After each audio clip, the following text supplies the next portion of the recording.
Hello po sa ating lahat. Yung topic po natin ngayon is all about solving quadratic inequalities. So una natin tatalakayin ulit o i-review lang po natin, these are the inequality symbols. So mababasa nyo po dyan kung paano nyo po siya basahin.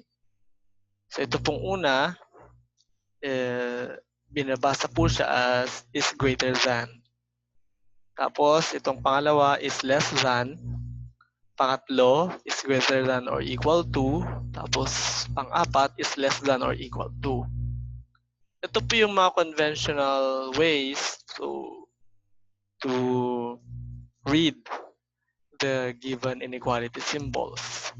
However, we should take note na ito po ay dahil we are used to read from left to right. So ibig sabihin po, kung meron po tayong quantity dito po sa left side, ibig sabihin nun, yung nasa left side is mas malaki yung value or mas mataas yung value niya kaysa dun sa right side. Kaya is greater than po yung basa niyan. Pero kung babasahin niyo po from right papunta sa left, the quantity on the right is simply less than the quantity on the left. So, ganun po. Pwede nyong basahin siya as is less than as long as you are referring first dito sa right side na quantity bago yung left. So, halimbawa, let's say 3 is greater than 2. So, yun po yung pagkakabasa niya. 3 is greater than 2. Pero kung babasahin nyo po from right to left, that will become 2 is less than 3. Ganun po.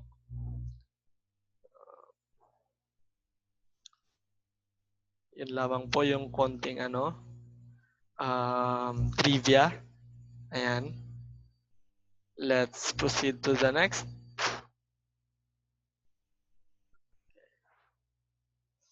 An example na po agad. Kung papansinin po ninyo, isang variable lang po yung binigay. There are actually many types of inequalities, pero syempre ang focus po natin is all about quadratic inequalities ngayon. Kaya nga po meron tayong highest degree variable na 2. So as you can see, the highest degree variable is 2. Ito po. At ang ginagamit po natin ngayon is isang variable lang muna. So these are quadratic inequalities in one variable. Yung susunod po nating tatalakayin sa susunod na video ay tungkol naman sa quadratic inequalities involving two variables, usually x and y. Ayun, how do we solve for quadratic inequalities in one variable?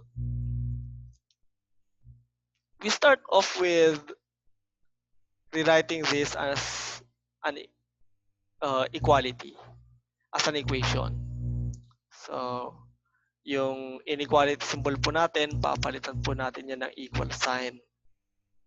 Ayan. Bakit po kailangan natin gawin yan? Para po alam po natin yung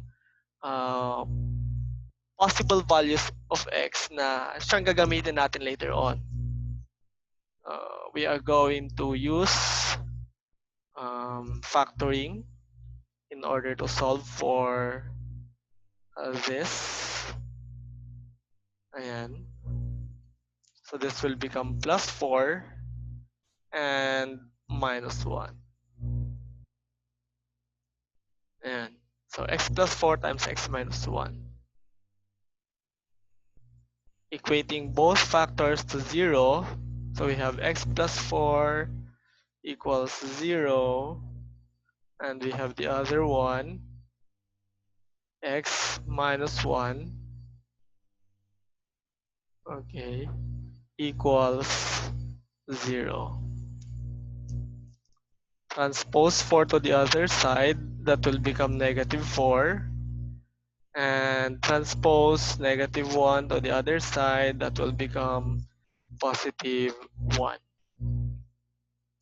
Pagkatapos po niyan, hahanapin po natin yung dalawang yan, yung dalawang values po ng x, dito po sa ating number line. Kung matatandaan po ninyo, ang negative 4 po ay nasa left side po ng 0 at ang positive 1 naman po ay nasa kanang bahagi. So hindi ko na po ilalagay dito kung nasaan ang 0, basta ang alam lang po natin, yung negative 4 po ay nasa bandang kaliwa. Ayan. At ang positive 1 naman po ay nasa bandang kanan. Bahala na kung nasaan yung 0 dyan. Mas malamang, mas malapit yan sa 1. Ngayon, dahil po greater than ang ating symbol na ginamit, gagamit po tayo dito ng mga circles. Bakit po kailangan circles? Kasi po, we are trying to pinpoint the location of the solution set. Ngayon, anong klase ng circle po ang gagamitin natin? Dalawang klase ng circle po ang gagamitin natin sa topic na ito. Meron po tayong shaded at saka meron po tayong hollow circles. Kapag sinabi po natin shaded, malamang po ito po yung may shade po sa loob. Parang election lang yan. Ayan. Kailangan bilugan yung nasa loob ng bilog. Or kailangan i-shade. Ano bang Tagalog ng i-shade? Napaisip tuloy. Tapos, ay itiman pala, itiman. Tapos ito naman ay gagamit po tayo ng pangalawang circle ng tawag natin doon ay hollow circle. Bakit po siya hollow? Kasi po wala pong shade. Ang pagkakaiba po ng dalawang ito sa mathematics, kapag shaded circle po, ibig sabihin, yung point or yung coordinate na kinaroroonan ng shaded circle na yun ay kasama sa solution set. Kasama siya. It will make the inequality correct. Kapag unshaded naman po o kaya ay hollow circle, ibig sabihin po nun, hindi po siya kasama sa solution set. Ngayon, ano gagamitin natin dito? Kung iisipin nyo po greater than, ibig sabihin po niyan, lahat ng numbers na mas mataas kaysa sa 0, kasama. Ibig sabihin, hindi siya pwedeng maging 0. So therefore, hollow circle po yung gagamitin natin. So gagamit po tayo ng hollow circles. Para po mas malinaw, ilalagay ko na lamang po yung circle dito po sa tapat ng, ayan, nagmumukha na siyang square. Sa tapat po ng negative 4. Okay, at saka positive 1. Ayan. So naglagay po tayo ng circle dyan na hollow. Ngayon po, lalagyan po natin yan ng ngayon po, i-determine po natin kung nasaan ang solution set. Kung papansinin po ninyo, nahati po yung number line into 2 regions. Yung unang region po is obviously the one in the middle. Ayan, isang region po yan. Yung pangalawang region po is yung nandito sa extremes. Ayan, ito po yung nasa papunta sa kanan at ito naman po yung papunta sa kaliwa. So, itong nandito sa extremes na yan, they are considered as one region, tapos itong nasa gitna, considered another region. Ngayon, paano po natin malalaman kung nasaan po dyan? Conventionally po, gumagamit po tayo dito ng test point. Okay, test point. Anong test point na yan? Kukuha po tayo ng isang point o isang number dito sa number line na magpo-fall siya under those 2 regions. Yung nandito sa loob at saka yung mga nandito sa labas. So let us say, gagamit po tayo ng 0. Yung 0 po, nasabi ko po kanina na nasa pagitan po siya ng -4 at saka 1. So somewhere in this region. So, i-substitute po natin yung 0 if x equals 0. Ayan. Will it make the statement true? Will it make the inequality true? Ayan, babalikan na po natin yan. Ayan, may bumabalik pala. 0 squared. Ayan, nagsosubstitute na po tayo. Plus 3 times 0 minus 4. Is it greater than 0? Ayan. 0 squared is 0. 3 times 0 is also 0. So, ang naiwan lang po ay -4 at saka 0. Question. Is -4 greater than 0? Obviously not. So, alam po natin na ang -4 ay mas maliit pa ang value niyan kaysa sa 0. So, therefore, lahat po ng numbers na nandito po sa loob or na nasa pagitan po ng -4 at saka 1 ay hindi po pwedeng makapag-satisfy sa inequality natin.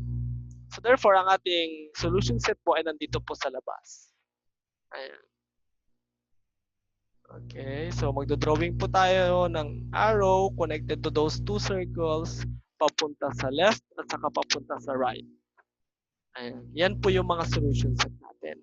If we are going to write this in a set notation, ayan, all values of x such that x is less than -4 or ayan, x is greater than 1. Ayan. Yan po yung solution set niya. Another way para po mapabilis yung ano natin, pag-determine po natin ng solution sets. Ito po yung tatandaan ninyo. So hindi na po natin gagamitin ito pagdating sa sasabihin ko na ano, parang shortcut.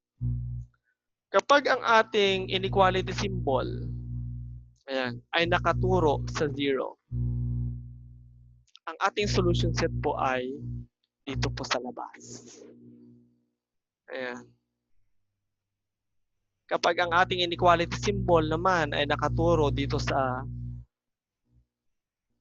quadratic expression, malamang po dito po sa loob ang ating solution set. Ayun. So tatandaan nyo po yon. Kapag nakaturo sa 0, palabas. Kapag nakaturo sa quadratic expression, paloob yung ating solution set. At huwag nyo rin po kakalimutan na ganito po yung pagsusulat kapag palabas po yung ating solution set. Ulitin ko po, palabas. Meaning, ayan, papunta sa kanan at papunta sa kaliwa ng ating boundaries, ng ating limits na -4 at saka +1. So, let's take a look at our second example. Kung papansinin po natin, kung i-compare po natin yan sa unang example, ito po ay hindi po siya nakasulat sa standard form. Meaning, hindi po 0 yung nandito sa kanan. So, tra-transpose po natin yan. Madali lang na mag-transpose. We have 3x squared plus 2x minus 1 is less than or equal to 0. Ayan. Ngayon, same step, gaya ng ginawa natin kanina, we are going to solve, or we are going to write this as an equation. So you have 3x squared plus 2x minus 1 equals 0. Then we are going to solve. Pwede namang i-factor yan.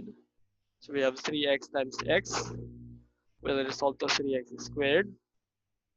Of course, yung 1 lang po. 1 times 1 lang po ang factors niya. Kailangan po maging positive ito, negative niyan. Bakit? Para makuha po natin yung nasa middle term. Then, we are going to equate each factor to 0. We have 3x minus 1 equals 0. And we have x plus 1 equals 0.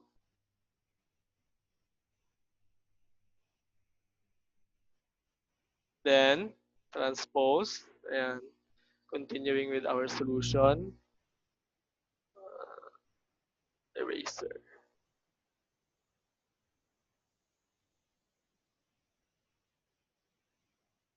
Equals 1.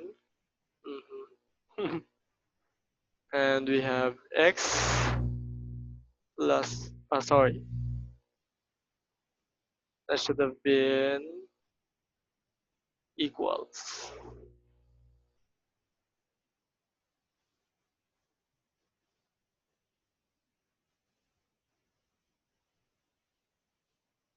Negative 1. And divide both sides by 3. And you will get x equals 1/3 and x equals negative 1. Ayan, may fraction. Baka matakot na naman kayo dyan. Tatandaan nyo po, positive po yung isa negative. So, magiging mas madali yung ating trabaho. Ibig sabihin po, yung 1/3 po ay nandito po sa kanan. Ayan. Tapos, yung negative 1 po ay nandito po sa kaliwa. Again, hindi ko na po nilagyan ng location ng 0 dyan kasi po alam lang po natin, or we are sure that 0 is between or somewhere in between negative 1 and 1/3. But we are certain also that 0 is closer to 1/3 kesa negative 1. So let's continue. I-determine na natin ngayon, ano nga ba ang circle na gagamitin natin? Shaded po ba o hollow? Sabi ko po kanina, kapag shaded, kasama po yung solution or kasama po yung number na yon or yung coordinate na yon doon sa solution set. Kapag hollow po, ibig sabihin po hindi kasama. So if you're going to compare po kanina, dahil po wala pong equal sign, ayan, ito na. Kapag wala pong equal sign, ang ating inequality symbol, hollow circle po ang ginagamit. So you might want to take note of that. So kapag mayroong equal sign, katulad po nito, ayan, shaded circle po. So gagamit po tayo ng shaded circle, itatapat lang po natin yan. Ayan. Tatapat lang po natin yan dito sa ating dalawang value ng x na solve. Ayan. So, isi-shade po natin yan. Then, we are going to determine the solution set. Nandito ba sa loob o nandito sa labas? Remember, kapag nakaturo po sa 0 yung ating inequality symbol, ibig sabihin po nun, palabas ang ating solution set. However, in this case, mapapansin po ninyo, nakaturo po siya sa quadratic expression. Ayan, nakaturo siya. The pointed end is pointing at the quadratic expression. So therefore, paloob po ang ating solution set. Ayan. Ibig sabihin yan, ang solution set po natin is from negative 1 up to positive 1/3. All numbers all numbers in between negative 1 and 1/3, including, of course, negative 1 and 1/3. If you are going to write that in set notation, all values of x. Bakit po x? Kasi po yan po yung ginamit natin na variable sa ating inequality. Such that, dahil nasa gitna, papagitna rin natin yan. Ayan. You might want to take note na ganito po talaga ang arrangement ng ating inequality symbols. Bakit? Kasi po, -1 po dito sa left, tapos positive 1/3 po sa right. Ayan. Tingnan nyo, kung titingnan po natin mabuti yung ibig sabihin ng ating set notation, lahat po ng numbers na value ng x na mas malaki o kaya ay equal sa -1, so ibig sabihin lahat ng number sa kanan niya. And x such that x is less than or equal to 1/3. Ayan. Yung nasa gitna ng dalawang numbers na yan. So that's it. I hope you have learned something. Abangan nyo po yung susunod na topic.